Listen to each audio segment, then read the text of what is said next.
strictly with the fire.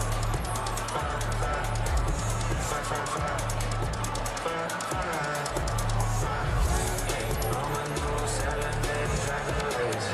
If this world was mine, I'd take it, please, and make them multiply. If this world was mine, I'd take it, hit the ways in front of God. Introduce them to that life, hit them strictly with that fire. It's a vibe, they can dance, let them watch. She a fan, he a block, they just wanna kumbaya.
Stage rocking, I'm still crazy. Coco flow like 1980s. Come lit, still I drop lazy. None of that mean be energy. Good evening, New York. Thank you so much for joining us this evening and for making this event possible. Before I begin, let's give a big thank you to the venue staff who have made this night such a celebration. Now, Zohran is about to join us on stage, but before he does, I want to say a few quick words of reflection and thanks and introduce a very special member of our team. So first, let's hear a round of applause for our day one endorsers, those who helped build this movement into what it's become. New York City DSA.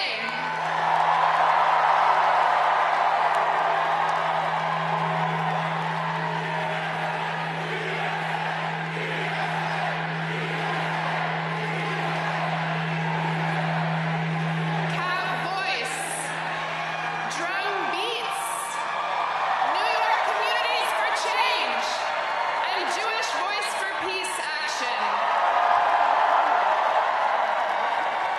And please give it up for our friends at the New York Working Families Party who have been such a leader in our long fight for an affordable, livable city. Now, do we have labor in the house? Throughout this campaign, we have stood shoulder to shoulder with our brothers and sisters in organized labor at 1 a.m. in Queens, at 4 p.m. in Manhattan, at 6 a.m. in Brooklyn, at every time of day and night in every corner of the city, and we are so grateful for your partnership. And we are so proud to be backed by dozens of elected leaders, from the local to the state to the federal level. And we know that the relationships that we have built will only deepen from City Hall as we work together to transform New York into a city where every person can live a dignified life.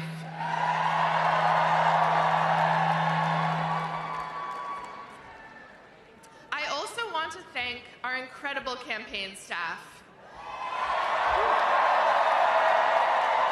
You have sacrificed your social lives and your sleep schedules, and you have given so much to this movement, and then when Cuomo decided to get back into the race, you dug deep and gave more. I have been so honored to work with you, learn from you, and support you as you have faced unprecedented scrutiny and at times ugliness and threats from our opponents. You have built a historic campaign, so please give them all a round of applause.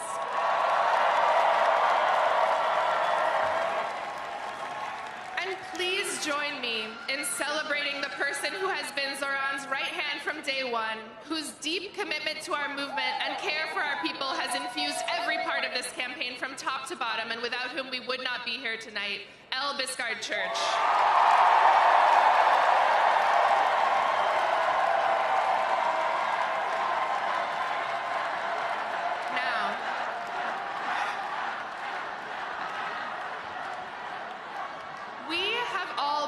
Inspired by Zohran as a candidate, but I also want to speak to his strength as a person. He has led our team and this movement with grace, curiosity, good humor, and thoughtfulness. And this race has been difficult. He has been the subject of attacks and threats, but he has truly risen above it all to give us hope. So please join me in giving Zohran, our friend, a round of applause.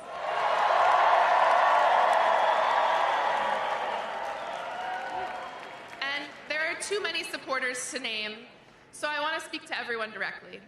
Please raise your hand if you have given to this campaign, whether that is time, labor, knocking a door, hosting an event, creating art. And if you are one of the this is beautiful. And if you are one of the tens of thousands of people who contributed but cannot be with us tonight, this is for you as well. You have made history. You set unreachable goals and then exceeded them. You believed in this city and believed in each other. And you achieved something that people will speak of for decades to come. You led with kindness and compassion. And most importantly, during a time of despair and rising fascism, you decided to fight for someone that you don't know. So thank you.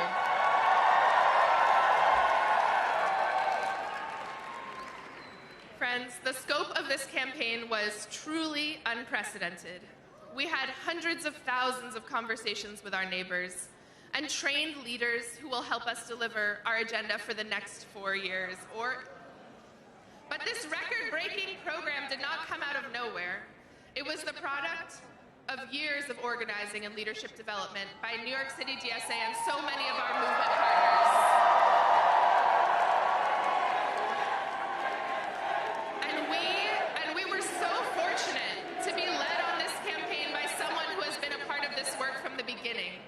She led Julia Salazar's groundbreaking campaign in 2018,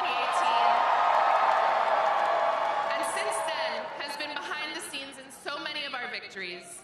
If this campaign made you feel powerful, or taught you something, or showed you discipline, or brought you joy, you have this person to thank. She is caring, wise, and deeply committed to our movement, and I am sure she is backstage losing her mind at being called out like this. But I need everyone here to please join me in giving her the longest and loudest round of applause, our organizing director, Tasha.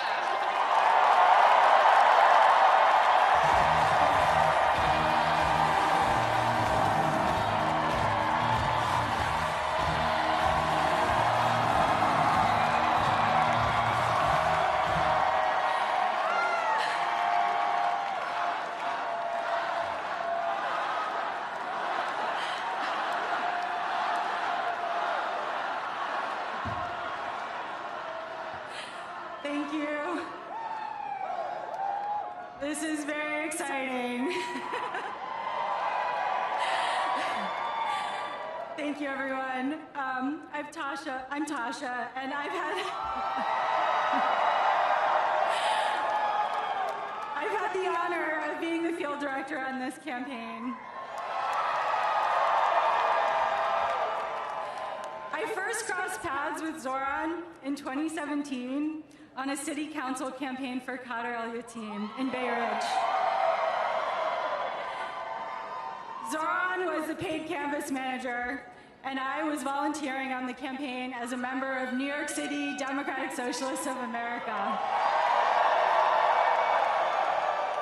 I don't think that we could ever have imagined that 8 years later, we would be here on election night for a mayoral campaign 104,000 volunteers strong. 104,000 volunteers. We love numbers, we love metrics, but I want to talk first about what's behind those numbers. Every number is, in a way, an act of bravery. Door knocking is not the easiest thing. For many, including myself, it takes a moment of bravery at the beginning, asking a stranger something about their lives and sharing something about yours. Sharing what you want to see in the world, it can be daunting. Thousands of people did it. And every time, every volunteer went to a door and talked to a stranger, they offered their vision to that stranger and invited that stranger to be a part of shaping their vision. We love strangers. Every door knock and every phone call is a statement of belief that politics is for all of us. This campaign and this city is all of ours to shape. I also want to say something about field leads.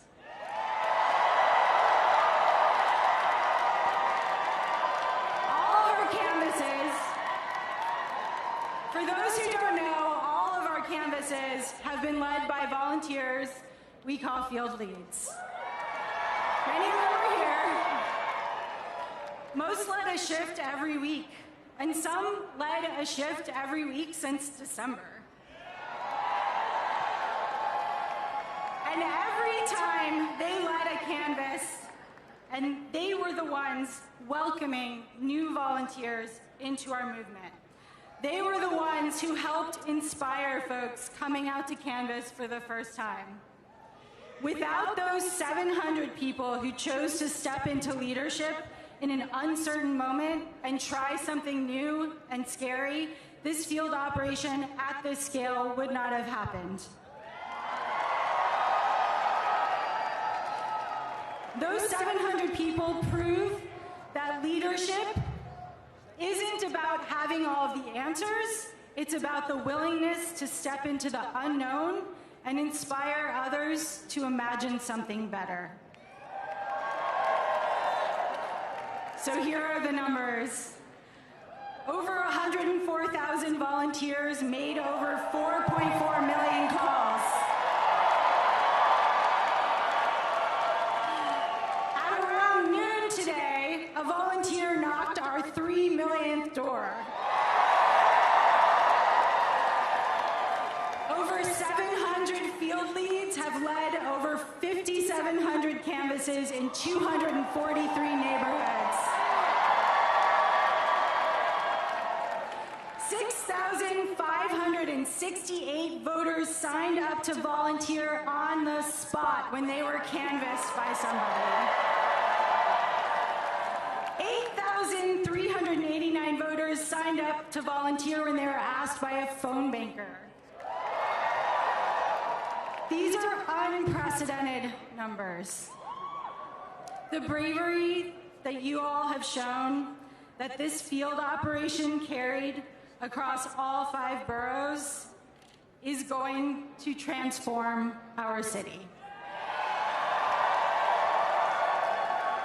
What all 100,400 of us have accomplished has rewritten the possibilities of mass democratic action. It doesn't stop tonight. We all know that we won't stop at electing Zohran. We will continue to fight to bring the affordable of New York City to life.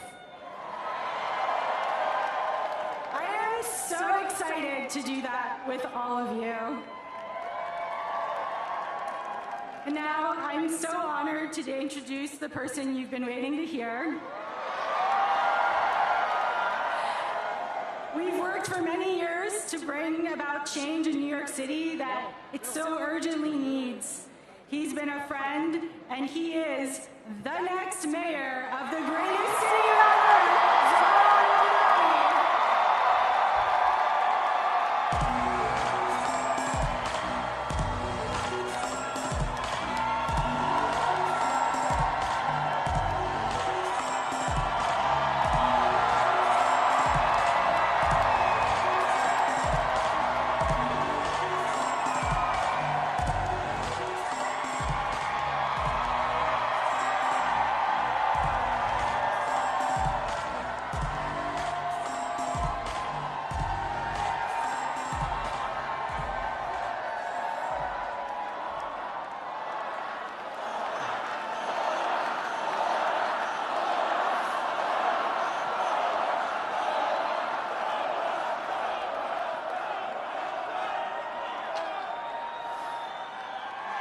Thank you, my friends.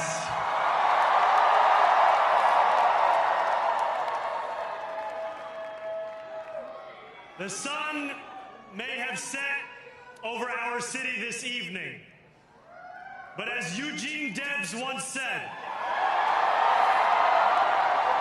I can see the dawn of a better day for humanity.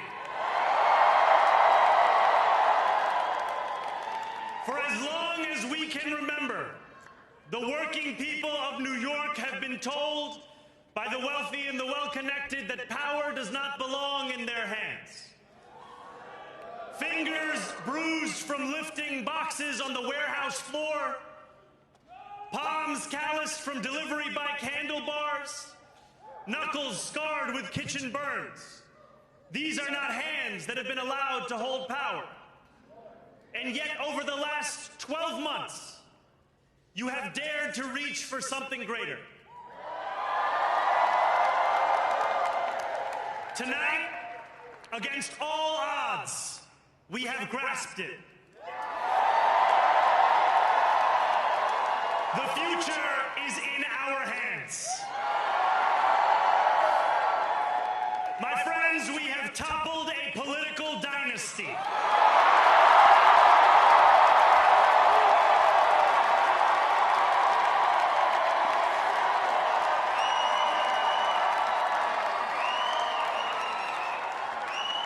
I wish Andrew Cuomo only the best in private life. But let tonight be the final time I utter his name as we turn the page on a politics that abandons the many and answers only to the few.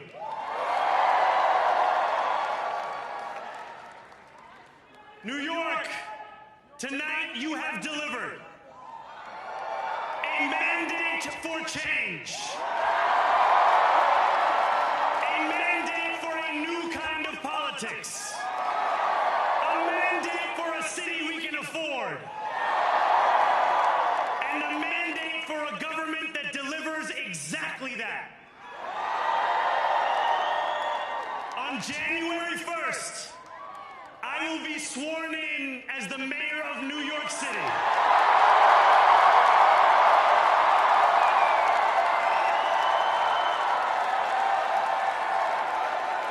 And that is because of you.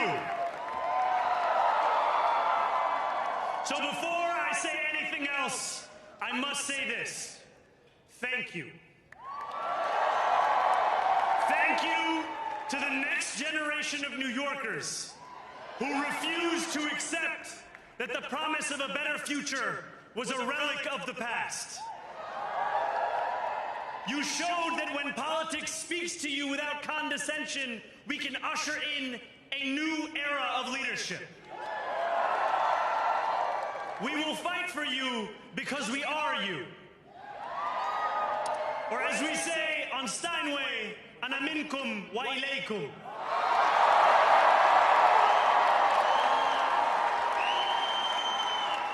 Thank you to those so often forgotten by the politics of our city who made this movement their own. I speak of Yemeni bodega owners and Mexican abuelas, Senegalese taxi drivers and Uzbek nurses, Trinidadian line line cooks and Ethiopian aunties. Yes, aunties. To every New Yorker in Kensington and Midwood and Hunts Point, know this. This city is your city, and this democracy is yours too. This campaign is about people like Wesley, an $11.99 organizer I met outside of Elmhurst Hospital on Thursday night. A New Yorker who lives elsewhere, who commutes 2 hours each way from Pennsylvania because rent is too expensive in this city. It's about people like the woman I met on the BX 33 years ago, who said to me, I used to love New York, but now it's just where I live. And it's about people like Richard, the taxi driver I went on a 15-day hunger strike with outside of City Hall, who still has to drive his cab 7 days a week. My brother, we are in City Hall now.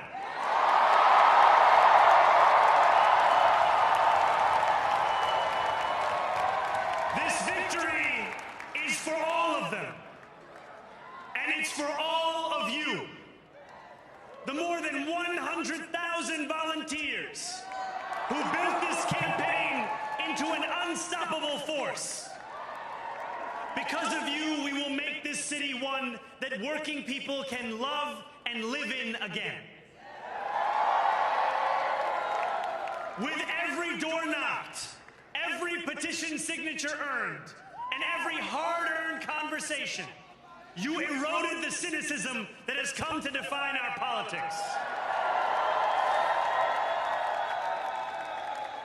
Now I know that I have asked for much from you over this last year. Time and again, you have answered my calls. But I have one final request. New York City, breathe this moment in. We have held our breath for longer than we know. We have held it in anticipation of defeat. Held it because the air has been knocked out of our lungs too many times to count. Held it because we cannot afford to exhale. Thanks to all of those who sacrificed so much, we are breathing in the air of a city that has been reborn.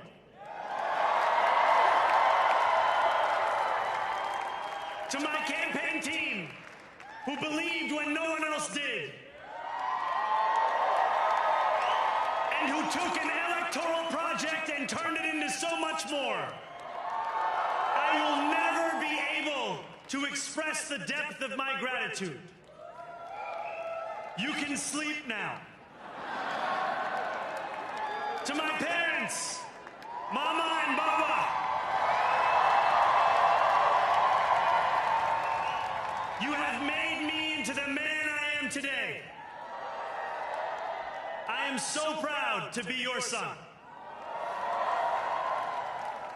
And to my incredible wife, Rama,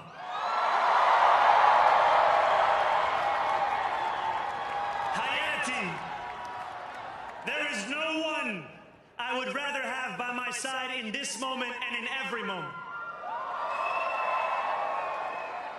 To every New Yorker, whether you voted for me, for one of my opponents, or felt too disappointed by politics to vote at all, thank you for the opportunity to prove myself worthy of your trust.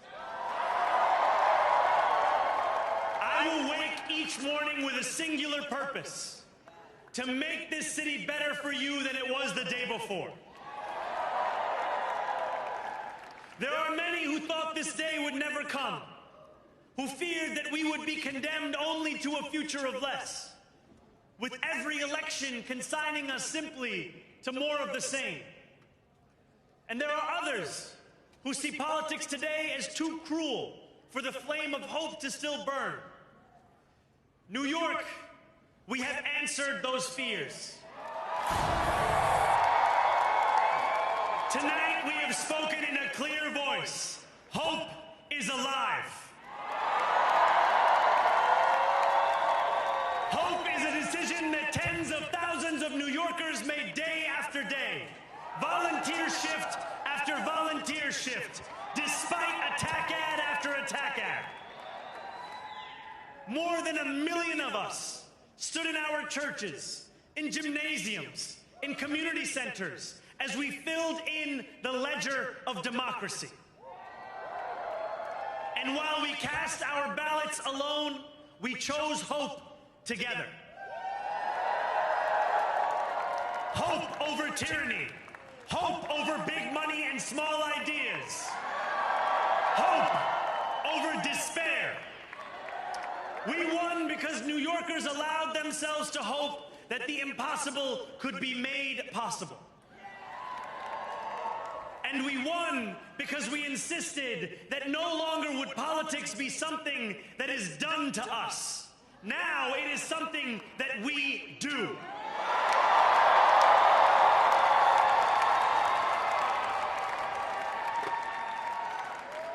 Standing before you, I think of the words of Jawaharlal Nehru. A moment comes but rarely in history when we step out from the old to the new, when an age ends and when the soul of a nation long suppressed finds utterance. Tonight we have stepped out from the old into the new. So let us speak now with clarity and conviction that cannot be misunderstood about what this new age will deliver and for whom. This will be an age where New Yorkers expect from their leaders a bold vision of what we will achieve, rather than a list of excuses for what we are too timid to attempt. Central to that vision will be the most ambitious agenda to tackle the cost of living crisis that this city has seen since the days of Figueroa LaGuardia.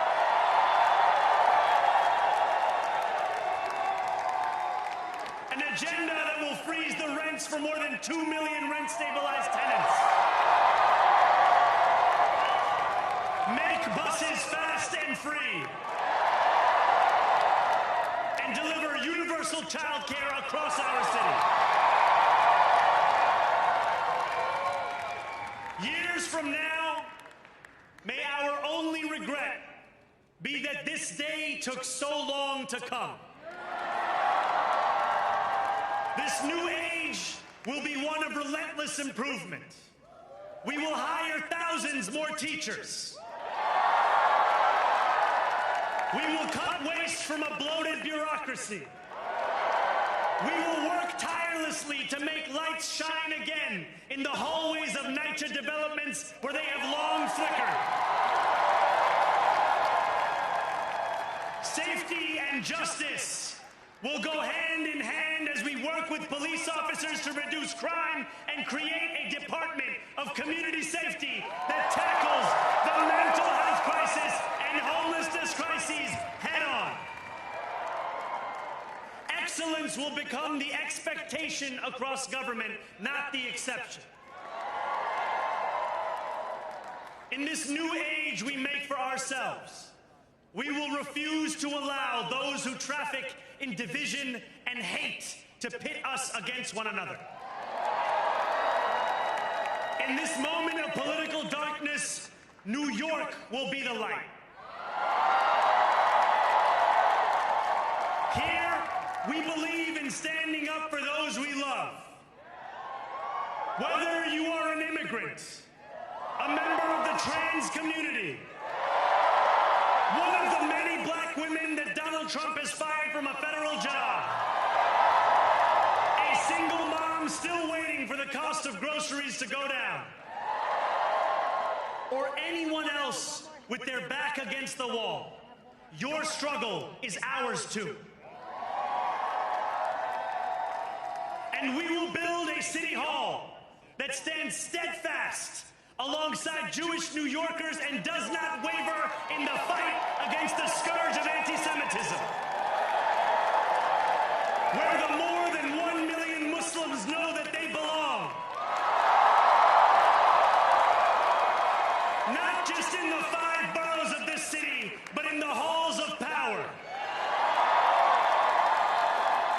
No more will New York be a city where you can traffic in Islamophobia and win an election.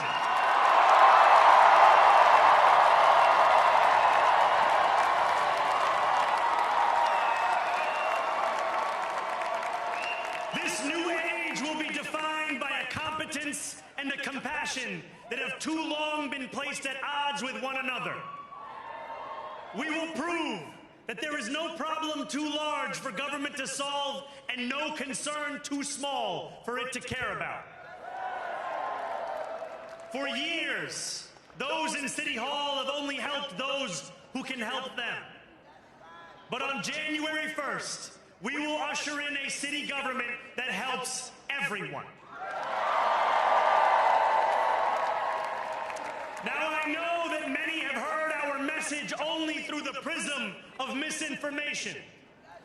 Tens of millions of dollars have been spent to redefine reality and to convince our neighbors that this new age is something that should frighten them. As has so often occurred, the billionaire class has sought to convince those making $30 an hour that their enemies are those earning $20 an hour.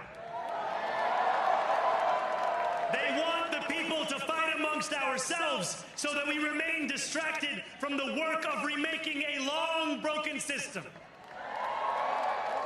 We refuse to let them dictate the rules of the game anymore.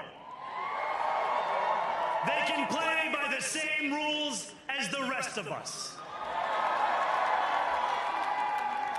Together, we will usher in a generation of change. And if we embrace this brave new course, rather than fleeing from it, we can respond to oligarchy and authoritarianism with the strength it fears, not the appeasement it craves.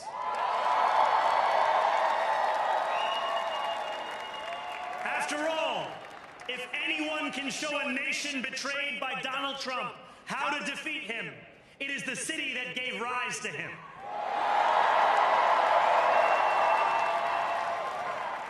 And if there is any way to terrify a despot, it is by dismantling the very conditions that allowed him to accumulate power.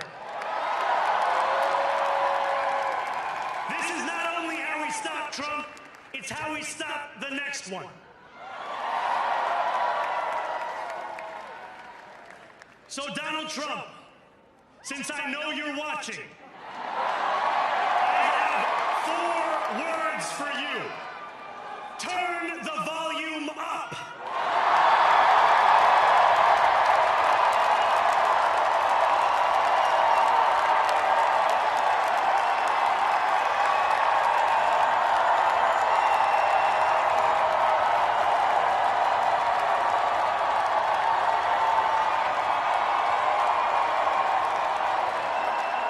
We will hold bad landlords to account because the Donald Trumps of our city have grown far too comfortable taking advantage of their tenants. We will put an end to the culture of corruption that has allowed billionaires like Trump to evade taxation and exploit tax breaks. We will stand alongside unions and expand labor protections because we know, just as Donald Trump does, that when working people have ironclad rights, the bosses who seek to extort them become very small indeed. New York will remain a city of immigrants, a city built by immigrants, powered by immigrants, and as of tonight, led by an immigrant.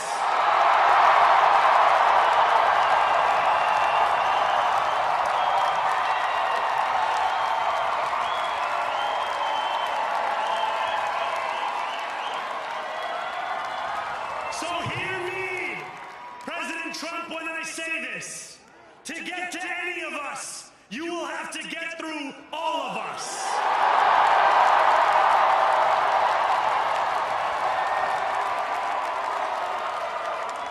When we enter City Hall in 58 days, expectations will be high. we will meet them. A great New Yorker once said that while you campaign in poetry, you govern in prose. If that must be true, let the prose we write still rhyme, and let us build a shining city for all. And we must chart a new path, as bold as the one we have already traveled. After all, the conventional wisdom would tell you that I am far from the perfect candidate. I am young, despite my best efforts to grow older. I am Muslim. I am a democratic socialist. And most damning of all, I refuse to apologize for any of this. And yet, if tonight teaches us anything, it is that convention has held us back. We have bowed at the altar of caution, and we have paid a mighty price. Too many working people cannot recognize themselves in our party. And too many among us have turned to the right for answers to why they've been left behind. We will leave mediocrity in our past. No longer will we have to open a history book for proof that Democrats can dare to be great. Our greatness will be anything but abstract. It will be felt by every rent-stabilized tenant who wakes up on the first of every month, knowing the amount they're going to pay hasn't soared since the month before. It will be felt by each grandparent who can afford to stay in the home they have worked for, and whose grandchildren live nearby because the cost of childcare didn't send them to Long Island. It will be felt by the single mother who is safe on her commute and whose bus runs fast enough that she doesn't have to rush school drop-off to make it to work on time.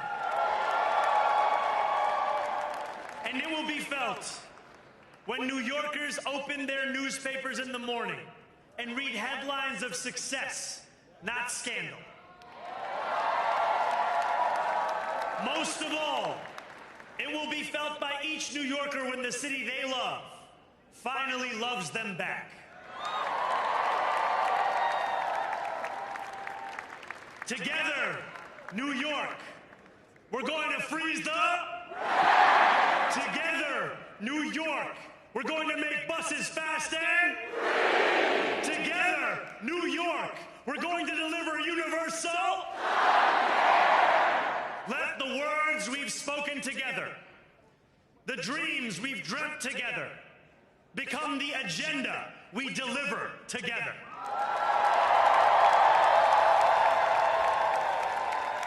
New York, this power, it's yours. This city belongs to you. Thank you.